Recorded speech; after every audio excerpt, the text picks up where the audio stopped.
বলেন, হে আমার কওমের লোকেরা, তোমরা আল্লাহ পাকের ইবাদত করো, তিনি ছাড়া তোমাদের কোনো ইলাহ নেই।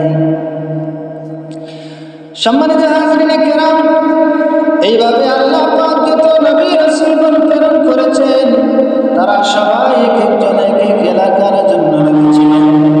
তবে আমার নবীর জন্ম হয়েছে কুরাইশ বংশে, তা সত্য। আমার নবীকে কুরাইশ বংশের ভিতরে আল্লাহ পাক সীমিত না রেখে আল্লাহ পাক জানিয়ে দিলেন, ওয়া আরসালনাকা লিন্নাসি রাসূলা ওয়া কাফা বিল্লাহি শাহীদা। সুবহানাল্লাহ। আল্লাহ রাব্বুল আলামিন বলেন, হাবিব, আমি আল্লাহ পাক আপনাকে কোনো কওমের জন্য নবী বানাই নাই, বরং দুনিয়াতে যত মানুষ হয়েছে সমস্ত মানুষের জন্য আল্লাহ রাব্বুল আলামিন আপনাকে রাসূল হিসেবে প্রেরণ করেছি।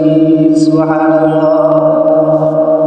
ওয়া কাফা বিল্লাহি শাহীদা, এবং ইয়া রাসূলুল্লাহ, সাক্ষী হিসাবে আমি আল্লাহ রাব্বুল আলামিন যথেষ্ট। সুবহানাল্লাহ। আমার নবীর এক নম্বর মর্যাদা হলো, তিনি কোনো বংশের বা এলাকার জন্য আসেন নাই, বরং তিনি তামাম জাহানের জন্য রহমত হিসেবে প্রেরণ করেছেন। সুবহানাল্লাহ। সম্মানিত হাজরিনে কেরাম, এটা হলো আমার নবীর এক নম্বর মর্যাদা। এবার আসেন আমার নবীর দুই নম্বর মর্যাদা আমরা জানি। আমার নবীর দুই নম্বর মর্যাদা হলো, আমার নবী শুধু মানুষদের নবী নয়, বরং আমার নবী সমস্ত নবী এবং রাসূলগণের ইমাম। মেরাজের রাতে বাইতুল্লাহ শরীফ থেকে যখন আমার নবী রওনা দিলেন, বাইতুল মুকাদ্দাসে একটি বিরতি দিলেন। সেখানে আমার নবীর জন্য অতীতের যত নবী রাসূলগণ এসেছিলেন, সমস্ত নবী রাসূলগণ সেখানে উপস্থিত। জিবরিল আমিন বলেন, ওগো আল্লাহর নবী, আপনি সামনে যান, নামাজের ইমামতি করেন। আল্লাহর নবী বলেন, এখানে আমার আগের অনেক নবী রাসূলগণ রয়েছে, আমি কিভাবে ইমামতি করব? জিবরিল আমিন বলেন, ইয়া রাসূলুল্লাহ, ইয়া হাবিবাল্লাহ, এটা আল্লাহ পাকের সিদ্ধান্ত। নবীগণ, সমস্ত নবী এবং রাসূলগণের উপস্থিতিতে আপনাকে ইমামতি করিয়ে আল্লাহ পাক আপনাকে সমস্ত নবী এবং রাসূলগণের ইমাম বানিয়ে দেবে। সুবহানাল্লাহ। তাহলে আমাদের নবী হলেন সমস্ত নবী ও রাসূলগণের ইমাম। এটা হলো আমার নবীর দুই নম্বর মর্যাদা।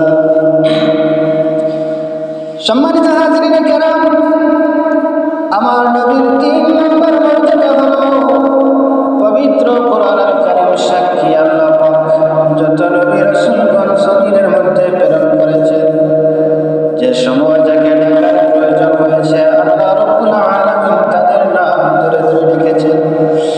কিন্তু আমার নবীকে আল্লাহ পাক কখনো নাম ধরে ডাকেন না।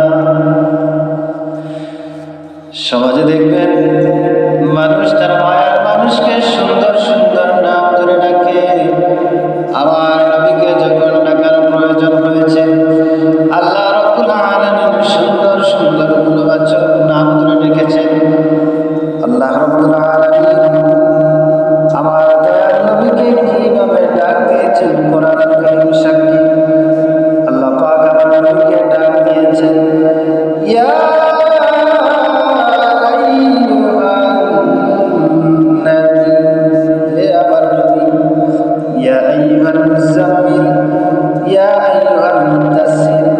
এইভাবে সুন্দর গুণবাচক নাম ধরে আল্লাহ রাব্বুল আলামিন আমার রাসূলুল্লাহকে ডাক দিয়েছেন।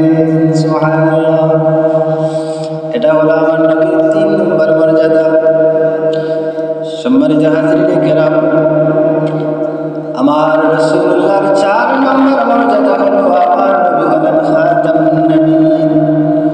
আল্লাহ পাক আমার নবীকে প্রেরণের মাধ্যমে নবুয়তের দরজা লক করে দিয়েছেন। আল্লাহ রাব্বুল আলামিন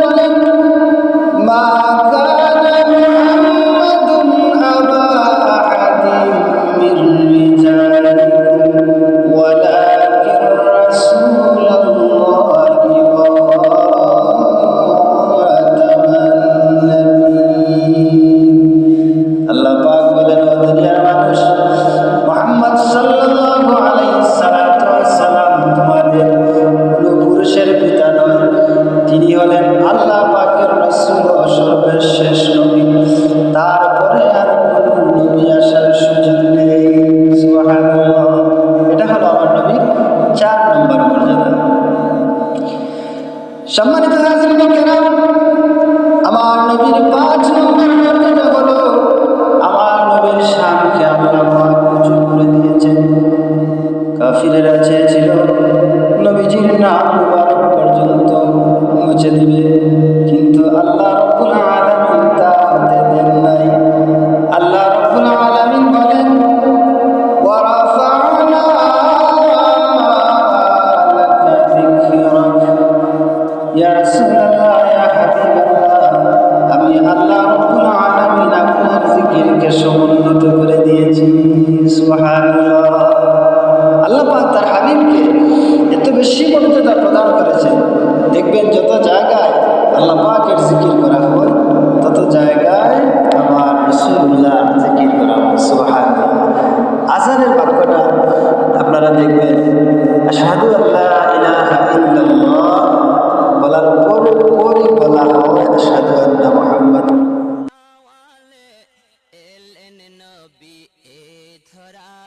বিশ্ব মুসলিমের ঘরে খুশির জোয়ার বয়ে যায়, বিশ্ব মুসলিমের ঘরে খুশির জোয়ার বয়ে যায়, বিশ্ব মুসলিমের ঘরে খুশির জোয়ার বয়ে